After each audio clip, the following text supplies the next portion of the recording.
जी अस्सलाम वालेकुम। आप आ रही है आवाज? हेलो अस्सलाम वालेकुम। आप आ रही है आवाज बेटा? जी सर, लेकिन बहुत स्लो आ रही है। चले वो स्लो अभी ठीक हो जाएगी, लेकिन अब होगी ठीक। जी सर, थोड़ी थोड़ी हो रही है ठीक। चले अब हो जाएगी, आहिस्ता आहिस्ता सही हो जाएगी। चले ठीक है जी।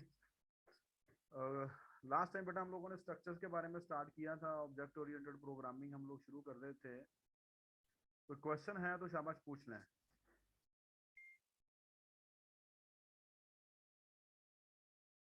जी बेटा कोई क्वेश्चन है किसी को तो शाबाश पूछ लेंगे। लास्ट टाइम हमने स्ट्रक्चर्स के बारे में डिस्कस किया था। हमने पढ़ा था जी के स्ट्रक्चर्स क्या होते हैं।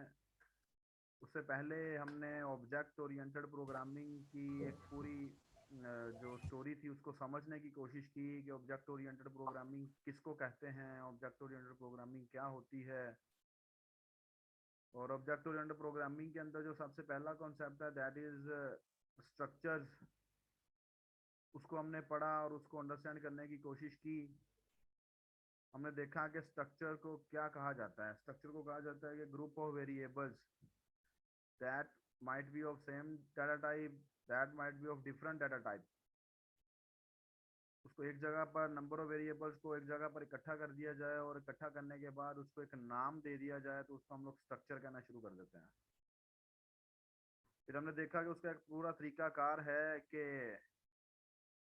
हम लोग उसको जो नाम देते हैं उसको नाम देने के लिए एक कीवर्ड यूज किया जाता है जिसको स्ट्रक्ट बोला जाता है, जैसा कि अभी आपको स्क्रीन पे नजर भी आ रहा है ये लिखा हुआ।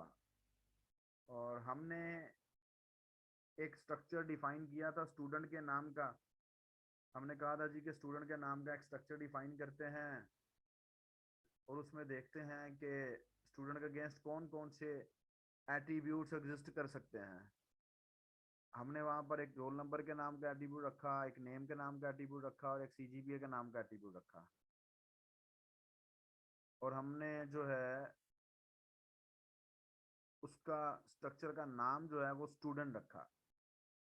हमने देखा कि कैसे वो जो डाटा आइटम्स हैं या डाटा मेंबर्स हैं जो कि स्ट्रक्चर के अंदर होते हैं, जैसा कि यहाँ लिखे हुए हैं आपके सामने, इनको आउट ऑफ दैट स्ट्रक्चर कैसे एक्सेस किया जाता है। हमने स्टूडेंट डाटा टाइप के दो वेरिएबल्स दिए S1 एंड S2। S1 और S2 को हम लोगों ने सेपरेट से इनिशियलाइज किया। हमने देखा कि S1 के अंदर सेपरेट से आपके पास रोल नंबर, नेम और सीजीपीए होता है। S2 के अंदर सेपरेट से नेम, रोल नंबर और सीजीपीए होता है। हमने देखा कि कैसे उसको इनिशियलाइज किया जाता है और कैसे उनको यूज किया जा सकता है। सो यूजिंग डॉट ऑपरेटर या जिसको हमने एक्सेस ऑपरेटर कहते हैं, ये आपको याद होगा कि हमने कहा था जी कि this is an access operator. इसको यूज करते हुए हमने अपने डाटा स्ट्रक्चर अपना जो स्ट्रक्चर था अपने उस स्ट्रक्चर के डाटा आइटम को एक्सेस किया। इस प्रोग्राम को देख लें जो कि आपके सामने लिखा हुआ है। यहाँ उन्होंने एक पार्ट के नाम का स्ट्रक्चर डिफाइन किया है। उस पार्ट के नाम के स्ट्रक्चर के अंदर तीन उन्होंने वेरिएबल रखे, तीन डाटा आइटम्स रखे। एक का नाम रखा उन्होंने इंट मॉडल नंबर, एक का नाम रखा इंट पार्ट नंबर और एक का नाम रखा फ्लोट कोस्ट। आप किसी गाड़ी का कोई भी पार्ट लेने जाते हैं डेफिनेटली उसका कोई ना कोई नंबर होगा। और आपको पता है कि आप व्हीकल्स के जो पार्ट्स होते हैं वो मॉडल की बेस पर होते हैं। ठीक है जी, आपने विंड स्क्रीन लेनी है तो आप लोगों के पास किस मॉडल की विंड स्क्रीन लेनी है, आपने फलाना पार्ट लेना है तो उसका क्या नंबर है या उसका क्या नाम है और उसकी कॉस्ट क्या है। सो उस पर डिपेंड करते हुए क्या किया गया कि एक स्ट्रक्चर डिफाइन किया गया जो कि आपके सामने लिखा हुआ है। ये वही काम जो हमने लास्ट टाइम किया था उसी को मैं थोड़ा सा फिर से आप लोगों के लिए रिपीट कर रहा हूँ ताकि आप इसको अच्छी तरह से अंडरस्टैंड कर लें।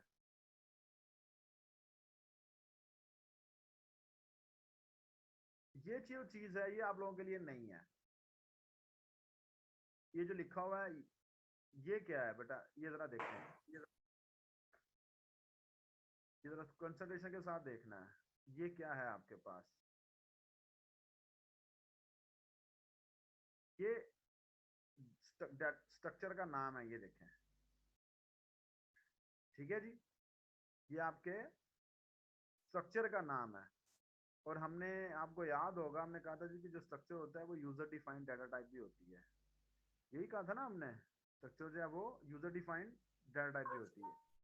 और ये क्या है आपके पास, part one and part two are two different variables, different objects of part structure. ये आप लोगों के पास क्या है, ये एक तरीकाकार है जिसके थ्रू आप अपने स्ट्रक्चर टाइप वेरिएबल को या स्ट्रक्चर टाइप ऑब्जेक्ट को इनिशियलाइज कर सकते हैं। अब एक सिंपल वेरिएबल होता है ना, हम उसको लिखते हैं इंट a इक्वल टू 10। लेकिन यहां पर जो पार्ट वन है, पार्ट वन के अंदर एक वैल्यू तो नहीं जानी, पार्ट वन के अंदर तो 3 वैल्यूज जानी है। पार्ट वन के अंदर हमारे पास 3 वैल्यूज जानी है। एक वैल्यू जानी है मॉडल नंबर के लिए, एक वैल्यू जानी है पार्ट नंबर के लिए, और एक वैल्यू जानी है कॉस्ट के लिए। तो यहाँ हम ये नहीं लिख सकते पार्ट वन इक्वल टू और आगे उसकी वैल्यू लिखते हैं। उसका तरीकाकार क्या है, उसका तरीकाकार ये है कि अगर हम लोग एक स्ट्रक्चर टाइप वेरिएबल को इनिशियलाइज कर रहे हैं, डायरेक्टली इनिशियलाइज कर रहे हैं, without using seen statement initialize कर रहे हैं, तो उसको आप लोग ये जो मेथड है कि कर्ली ब्रेसेस के साथ स्टार्ट करेंगे, तो इस तरह इसको आप इनिशियलाइज करेंगे। अब होगा क्या, अब होगा यहाँ पर ये कि ये जो 6244 है ना बेटा, ये मॉडल नंबर में वैल्यू चली जाएगी। ये जो 373 है ये पार्ट नंबर में वैल्यू चली जाएगी। और ये 217.55 जो ये कॉस्ट में वैल्यू चली जाएगी। किसके, पार्ट वन के। पार्ट टू को तो अभी हमने इनिशियलाइज ही नहीं किया, ठीक है। पार्ट टू को अभी हमने इनिशियलाइज ही नहीं किया। और यहाँ पर हम लोग जो नई चीज देखने जा रहे हैं, एक तो ये थी, ये जो अभी हम लोगों ने रेड फॉर्म में देखा है, रेड बॉक्स के अंदर देख रहे हैं। और दूसरा ये जो चीज है जो नई देख रहे हैं। फिजा बेटा अपना माइक म्यूट कर लें, फिजा नवाज। और दूसरी जो नई चीज है वो ये है, अब part two equal to part one, ये तो वैसे ही लिखा गया जैसे हम लिखते हैं बी इक्वल टू ए, या हम लोग लिख लेते हैं डी इक्वल टू सी, कि सी की वैल्यू डी में चली जाएगी। अब यहाँ पर लिखा गया part two equal to part one, जबकि पार्ट टू के अंदर 3 चीजें हैं। कौन कौन सी बताएं, पार्ट टू के अंदर कौन कौन सी 3 चीजें हैं? मॉडल नंबर, पार्ट नंबर और cost. Very good. Part two का हमारे पास जो कंसर्न है, पार्ट टू का जो लिंक है वो किसके साथ है, पार्ट के साथ। What is part, part is a structure. और स्ट्रक्चर के अंदर क्या है, ये 3 चीजें। अब आप लोग देख रहे हैं कि पार्ट टू के अंदर 3 चीजें हैं, model number, part number and cost. Part one के अंदर हम लोग तीनों की वैल्यूज दे चुके हैं। अब क्या होगा कि पार्ट वन की जो मॉडल नंबर की वैल्यू होगी पार्ट टू के मॉडल नंबर में चली जाएगी using this statement. Part one के जो पार्ट नंबर की वैल्यू होगी वो पार्ट टू के पार्ट नंबर में चली जाएगी, और पार्ट वन की जो कॉस्ट की वैल्यू होगी वो पार्ट टू के कॉस्ट में चली जाएगी। ठीक है जी बेटा, फॉलो कर रहे हैं सब लोग के नहीं कर रहे?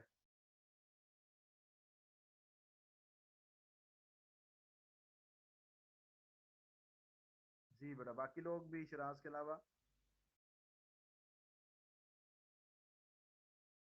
चलें।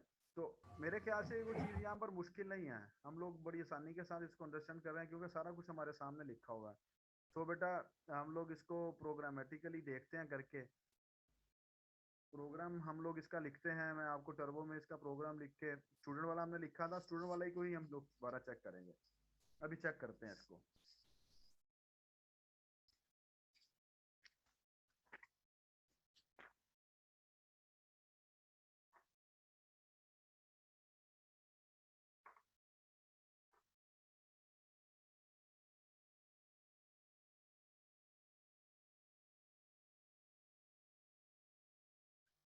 हेडर फाइल्स इंक्लूड करते हैं जी,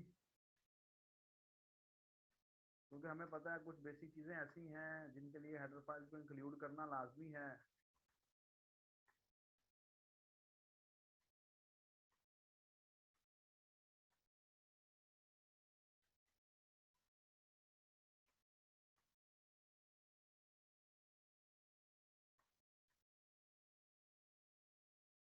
क्या करें? स्ट्रक्चर लिखेंगे अब। कहाँ लिखूंगा स्ट्रक्चर?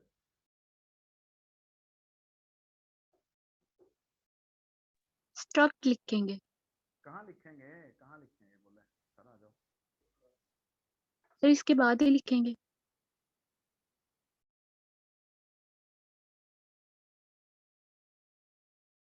सर void main से पहले लिखेंगे, void के कॉनियों main के के बाद। ऊपर। कॉनियों के बेटा बाद। 2 मिनट जरा, 2 मिनट वेट करें, होल्ड करें जरा, मैं अभी आता हूँ आपके पास। 2 मिनट वेट कर लें।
जी उम्मे अमन, बेटा कहाँ लिखेंगे स्ट्रक्चर?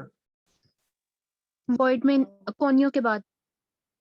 वाइड मेन से पहले देखें, हमने एक चीज यूज करनी है ना, हम लोग ये पढ़ के आए हैं, जो चीज हमने यूज करनी है वो पहले हमें उसको डिफाइन करना पड़ेगा। अब हमने मेन के अंदर यूज करना है अपने स्ट्रक्चर को, और स्ट्रक्चर को हमेशा हम लोग जो है वो मेन से पहले ही डिफाइन करते हैं। तो आपके पास ये जो स्टूडेंट है मोहम्मद उमर, रोल नंबर 24010, ये मुझे बताएगा कि स्ट्रक्चर को डिफाइन करने के लिए कौन सा कीवर्ड यूज किया जाता है। जी उमर, आप बताएंगे स्ट्रक्चर को डिफाइन करने के लिए कौन सा कीवर्ड यूज किया जाता है?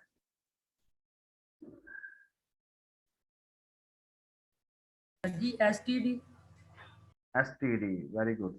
जी महानूर रमजान, जी बेटा।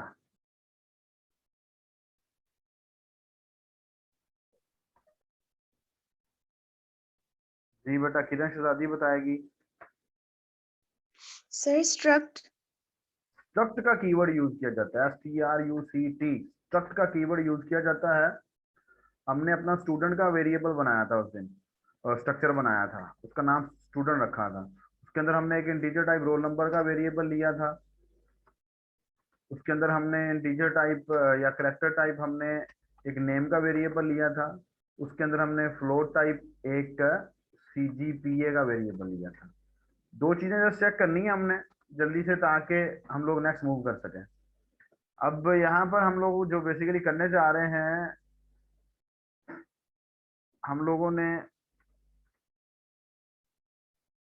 एक चीज ये चेक करनी थी, वो जो डायरेक्टरी इनिशियलाइज कर रहे थे स्ट्रक्चर के वेरिएबल को, स्टूडेंट S1। सर ब्रैकेट के बाद सेमीकोलन नहीं लगेगा? ईमान तारक बेटा, कौन सी ब्रैकेट के बाद? सर जो फ्लोट CGPA के नीचे ब्रैकेट है। Very good. ये क्यों लगेगा CGPA ये सेमीकोलन? क्योंकि स्ट्रक्चर का सिंटेक्स है, स्ट्रक्चर का सिंटेक्स है, जब स्ट्रक्चर डिफाइन करते हैं तो एंड पे सेमीकोलन आता है। Very good. तो यहाँ देखें जी के S1 के अंदर रोल नंबर की वैल्यू देनी है, तो your roll number is 24007। Your नाम आपका जो नेम है वो जुनेद अफजल है, लेकिन अब हमने कैरेक्टर टाइप सिर्फ एक वेरिएबल लिया है, हमने उसका एरे नहीं लिया या स्ट्रिंग टाइप नहीं लिया, जैसे मैं सिर्फ यहाँ पर जे दे देता हूँ। और सिंगल कैरेक्टर आपको पता है कि हमेशा सिंगल कॉमे में आता है। और CGPA जुनेद की जो है वो हम लोग लिख लेते हैं 3.5 भी कर लेते हैं, ताकि ये जो है ना हमारे साथ लड़ाई ना करे कि मेरी CGPA क्यों कम लिखी है आपने। अब अगर मैं यहाँ पर लिखता हूँ सी आउट S1 रोल नंबर, चले हम लोग सिंपल जल्दी जल्दी से कर लेते हैं, अदर दैन के लंबी लंबी स्टेटमेंट्स लिखने से।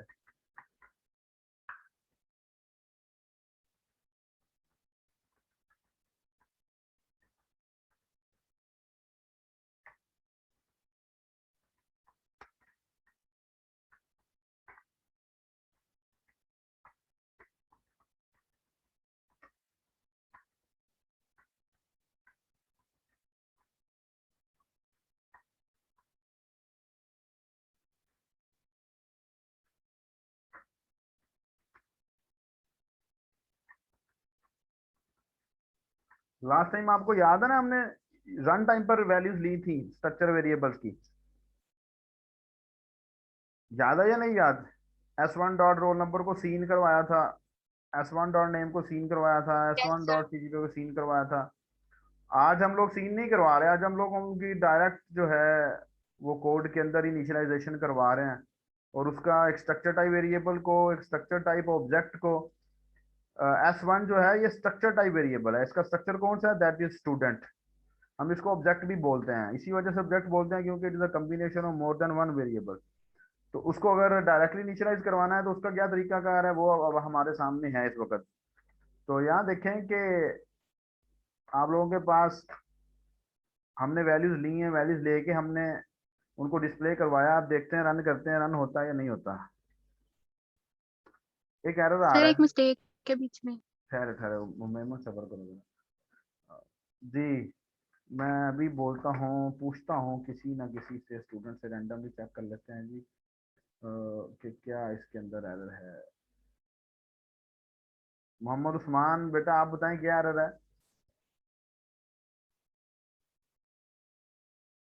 है उस्मान इस सर वक्त? ये अनडिफाइंड सिंबल CGPA एरर आ रहा है। हाँ, ये तो मुझे भी नजर आ रहा है। कैसे सोल्यूशन करें इसका, कैसे सॉल्व करें इसको?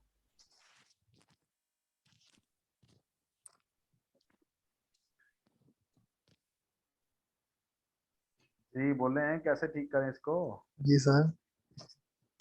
कैसे ठीक करें?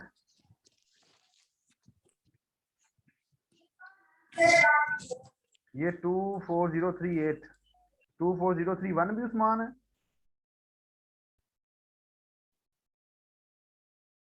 टू 4031 भी मोहम्मद उस्मान नजर आ रहा है। सर जी S1 CGPA आना है। S1 डॉट CGPA क्यों आना है?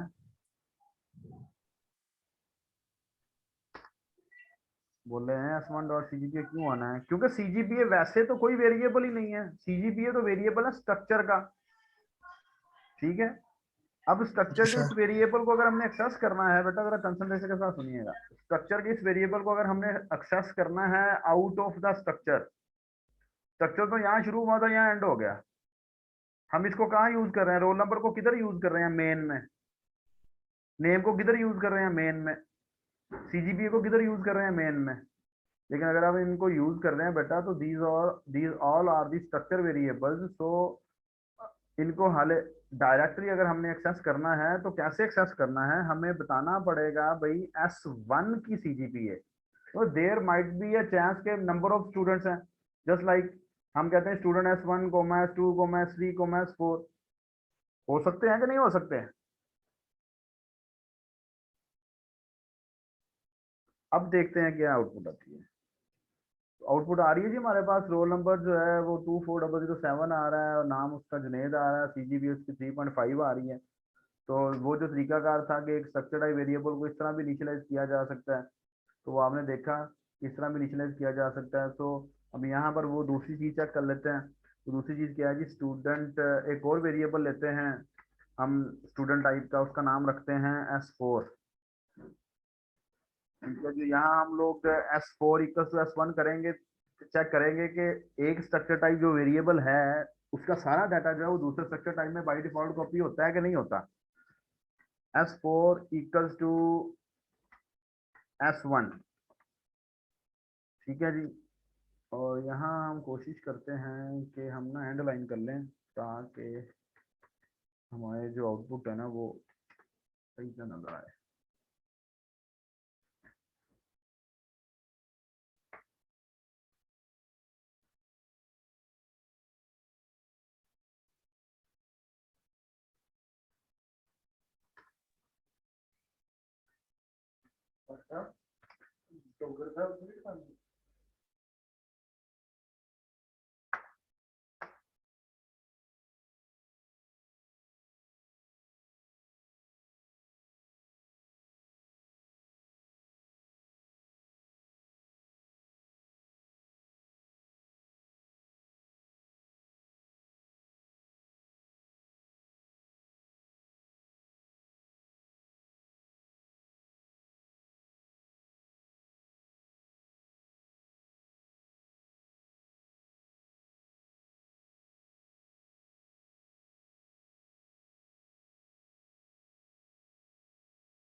कम्युनिकेशन स्किल्स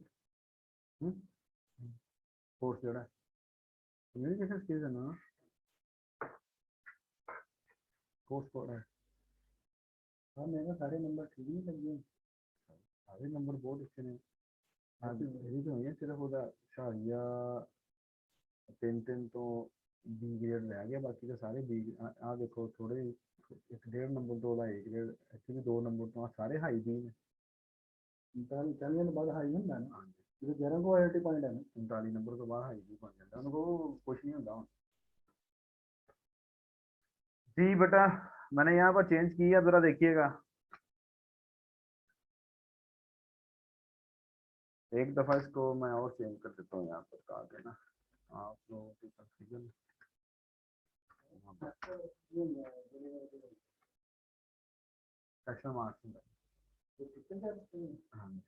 जी बेटा देख रहे हैं आप लोग, कॉपी हो गया S1 की सारी वैल्यूज S4 में। हेलो जी सर। बेटा S4 की सारी S1 की सारी वैल्यूज S4 में कॉपी हो गई हैं कि नहीं हो गई? अगर ये फैसिलिटी हमारे पास ना होती ना, ये वाली S4 इक्वल टू S1 वाली, फिर हमें इंडिविजुअली करना पड़ना था। हमें करना पड़ना था S4 dot roll number equal to S1 dot roll number, S4 dot name equal to S1 dot name, S4 dot CGPA equal to S1 dot CGPA। तो ये एक फैसिलिटी है, आगे जाके हम लोग देखेंगे इसका यूज कैसे होता है, कि कहाँ इसका यूज किया जा सकता है, कहाँ इसका यूज किया जा सकता है और इसकी क्या यूजेज, इसकी एप्लीकेशन कौन सी हैं। लेकिन ये क्या हो रहा है, ये मेरा मकसद था आपको समझाना। तो हो सो कि आप लोग इसको अंडरस्टैंड कर लिया है आप लोगों ने। अगर कोई कंफ्यूजन है यहाँ तक तो पूछना, शाबाश। कि है कोई कंफ्यूजन बेटा?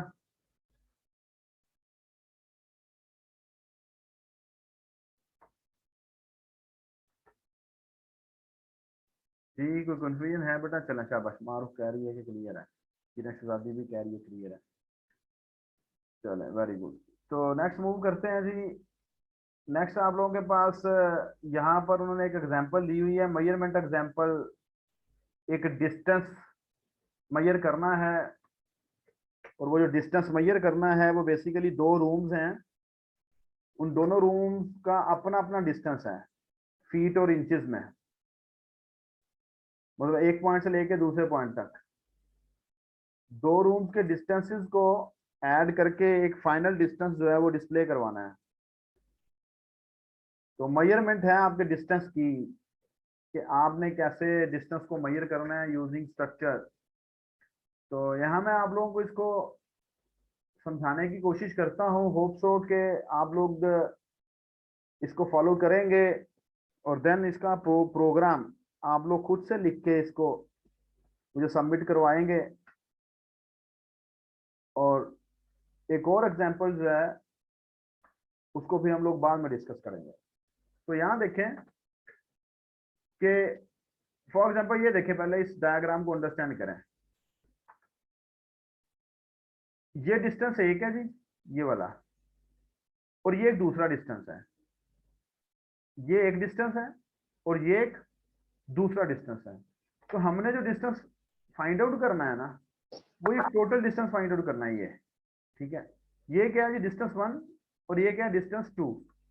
मतलब कि हमें दो डिस्टेंसेस लेके उनको ऐड करना है, और थर्ड डिस्टेंस में वो हमने वैल्यू जो है ना वो असाइन करवानी है, दैट के जो टोटल डिस्टेंस है वो फाइंड आउट किया जा सके। अब उसके लिए उसके लिए ये किया गया कि एक डिस्टेंस टाइप का स्ट्रक्चर बनाया गया। ये देखें, उसके अंदर दो वेरिएबल रखे गए, दो डाटा आइटम्स रखे गए, या दो डाटा मेंबर्स रखे गए। एक का नाम रखा फीट और एक का नाम रखा इंचेस। एक का नाम रखा फीट और एक का नाम रखा इंचेस। देन दो डिस्टेंस टाइप वेरिएबल्स दिए गए D1 एंड D3, जिनको जस्ट डिक्लेयर किया गया, इनिशियलाइज नहीं किया गया। लेकिन एक डिस्टेंस टाइप वेरिएबल लिया D2, जिसको इनिशियलाइज किया गया यूजिंग डायरेक्ट मेथड, जिसको अभी हम लोग पहले देख के आए हैं, जिसको अभी हम लोग यूज करके आए हैं, जिसके अंदर आपने देखा कि कर्ली ब्रेसेस के साथ हम लोग जो है वो एक स्ट्रक्चर के वेरिएबल्स को इनिशियलाइज कर सकते हैं। D2 में डायरेक्ट वैल्यूज ले ली, जो डिस्टेंस 2 था। डिस्टेंस 1 जो है उसको हम लोग यूजिंग सीन स्टेटमेंट इनिशियलाइज करवा रहे हैं, वो आप लोग यहाँ देख सकते हैं। ये देखें, एंटर फीट, वो फीट हमने किस में लिए, D1 के फीट में। इंटर इंचेस, वो इंचेस हमने किस में इंसर्ट करवाए, D1 के इंचेस में। D2 के फीट में ये वैल्यू चली जाएगी, और D2 के इंचेस में ये वैल्यू चली जाएगी। अब D1 के इंचेस मीन्स के D1 का डिस्टेंस और D2 का जो डिस्टेंस है उनको हमने ऐड करना है, और D3 के डिस्टेंस को फाइंड करना है। उसका तरीकाकार तो सिंपल सा है। क्या तरीकाकार है? तरीकाकार यह है कि D1 के फीट प्लस D2 के फीट ऐड होंगे, D3 के फीट में चले जाएंगे, ठीक है। और इसी तरह D1 के इंचेस और D2 के इंचेस ऐड होंगे, D3 के इंचेस में चले जाएंगे। मुश्किल तो नहीं है ना बात मेरे ख्याल से कोई भी, या है मुश्किल?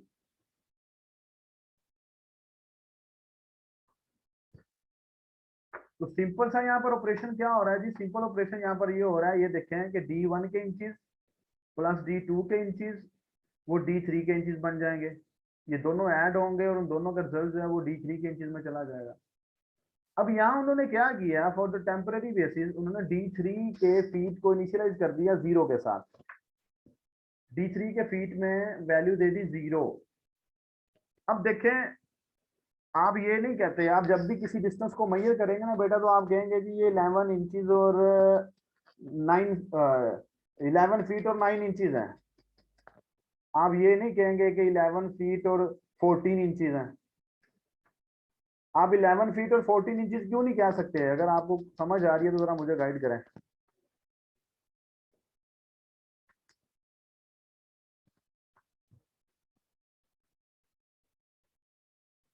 जरा कर दे गाइड।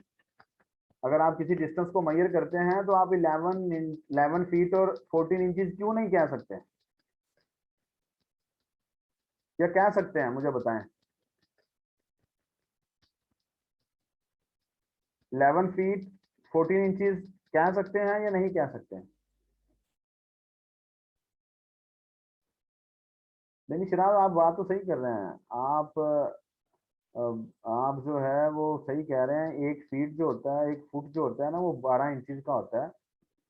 तो जो बात मैं पूछ रहा हूँ बेसिकली उसका जरा मुझे आंसर करने की कोशिश करें कि मैं जो कह रहा हूँ कि मैंने एक डिस्टेंस मेजर किया और डिस्टेंस मेजर करने के बाद मैं आपकी क्लास को बताता हूँ जी कि इसका जो डिस्टेंस है ना वो 11 फीट और 14 इंचेस है। क्या मैं ठीक कह रहा हूँ या नहीं कह रहा?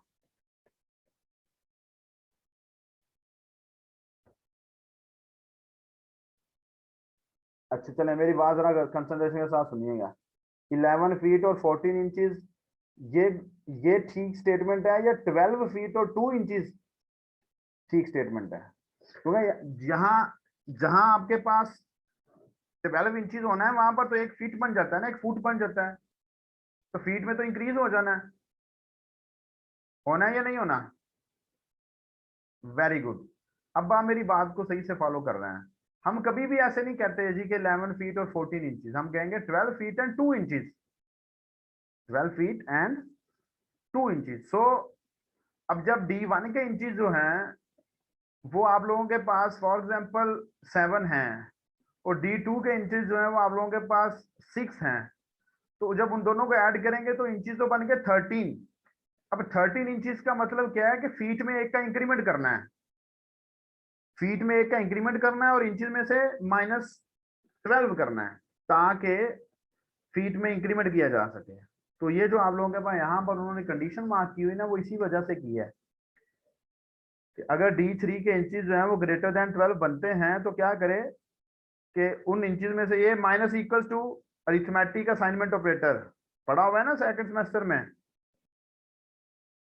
इसका मतलब क्या है? इसका मतलब है D3 dot inches equal to D3 dot inches -12 और D3 dot feet plus plus के D3 के फीट में 1 का इंक्रीमेंट हो जाएगा और आपके पास D3 डॉट फीट का जो वैल्यू बनेगी वो 1 बन जाएगी। और यहाँ पर भी अरिथमेटिक असाइनमेंट ऑपरेटर यूज करते हुए D3 डॉट फीट के अंदर हमारे पास D1 dot feet plus D2 dot feet plus D3 dot feet, वो ये जो D3 डॉट फीट आया ना वो यहाँ से ये जो है ये वाली वैल्यू यूज करने के लिए उन्होंने यहाँ पर इसको प्लस इक्वल टू किया हुआ है। तो हमारे पास जो है ये दोनों डिस्टेंसेस जो है वो ऐड हो जाएंगे। एक तीसरा डिस्टेंस जो है वो आप लोगों के पास आ जाएगा। ठीक है जी, तो हम लोग ये कह सकते हैं जी कि 3 फीट और 5 inches plus 4 feet and 8 inches, इसको मिला के क्या बनेगा आपके पास? 8 feet and 1 inch, 8 feet and 1 inch, यही बनेगा ना जी। तो जब आप दो डिस्टेंसेस को ऐड करेंगे तो उसका तरीकाकार क्या है जो आप लोगों के सामने आ रहा है, और उसके बाद आपने यहाँ पर उनको डिस्प्ले करवा लिया है। ये देखें D1 के फीट, D1 के इंचेस, D2 के फीट, D2 के इंचेस, D3 के फीट और D3 के इंचेस। तो यहाँ पर ये बेसिकली एग्जाम्पल करने का मकसद ये था, ये एग्जाम्पल करने का बेसिकली बेटा मकसद ये था आप लोगों के पास कि ये जो ऑपरेशंस होते हैं स्ट्रक्चर के वेरिएबल्स के ऊपर, ये नॉर्मल वेरिएबल्स की तरह किए जा सकते हैं।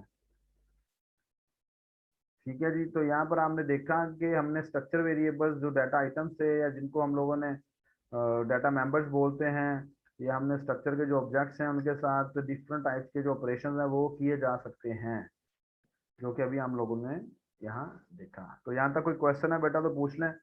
क्लास का टाइम भी खत्म हो रहा है, 3 मिनट्स रह गए हमारे, आपकी नेक्स्ट क्लास भी है। तो कोई क्वेश्चन है यहाँ तक तो शाबाश पूछ लें। इसका कोड करके आपने मुझे सेंड करना है, कोड करके, कोड लिखा हुआ है, इसको रन करके आपने आउटपुट दे के देखनी है आउटपुट और मुझे सेंड करना है, और इसको समझने की कोशिश भी करनी है।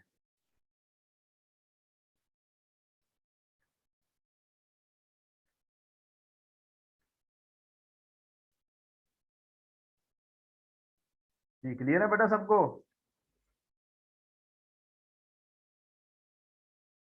इसका कोड लिख के इसको रन करके, जो कोड तो बेसिकली लिखा हुआ है आपके सामने, इसको रन करके इसको समझ के इसको कोड आपने मुझे सेंड करना है। बेसिकली मुझे बताना है कि आपने किया, रन हो रहा है, समझ आ रही है, नहीं समझ आएगी तो पूछ लेना दोबारा से। कोई क्वेश्चन है तो पूछना शाबाश। टाइम टेबल मिल गया आपको? GR CR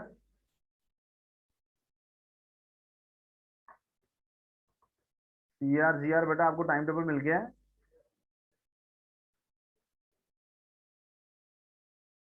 उम्मे बेटा आपको टाइम टेबल मिल गया है?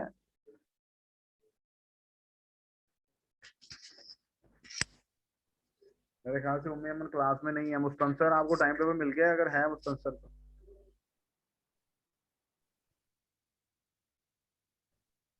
अच्छा सर बेटा टाइम टेबल मिल गया है। टाइम टेबल मिल गया, उसमें आप मेरी क्लासेस आपको नजर आ रही होंगी, उसके मुताबिक हमारी क्लासेस हुआ करेंगी। उसके मुताबिक हम लोग देख लेंगे कि कब हमने कोई टाइम एडजस्ट करना है, तो वो टाइम एडजस्ट करके फिर हम लोग पढ़ लिया करेंगे। कि आज हमारी टाइम टेबल के मुताबिक तो 4 से 6 बजे लैब थी ना? जी सर। ठीक है, तो जो लैब का हिस्सा है पढ़ाने वाला वो मैंने आपको पढ़ा दिया है, और जो लैब का हिस्सा आपके करने वाला है वो आप लोगों ने करके मुझे दिखा देना है। जी सर ठीक है। ठीक है जी बेटा, कोई क्वेश्चन है तो पूछना शाबाश। जी किरण बेटा आपको कोई क्वेश्चन है तो पूछना है।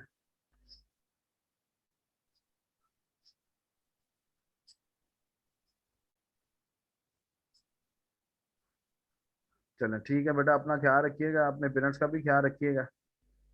इंशाल्लाह ताला नेक्स्ट क्लास में आपके साथ कल मुलाकात होती है। कल हमारी टाइम टेबल के मुताबिक 2 से 3 क्लास है, वो फिर डिस्कस करके कर लेंगे कल कितने बजे करनी है। ठीक है जी? जी सर ठीक है। चलें जी, अपना ख्याल रखिएगा, अपने पेरेंट्स का ख्याल रखिएगा बेटा। अल्लाह हाफ़िज़।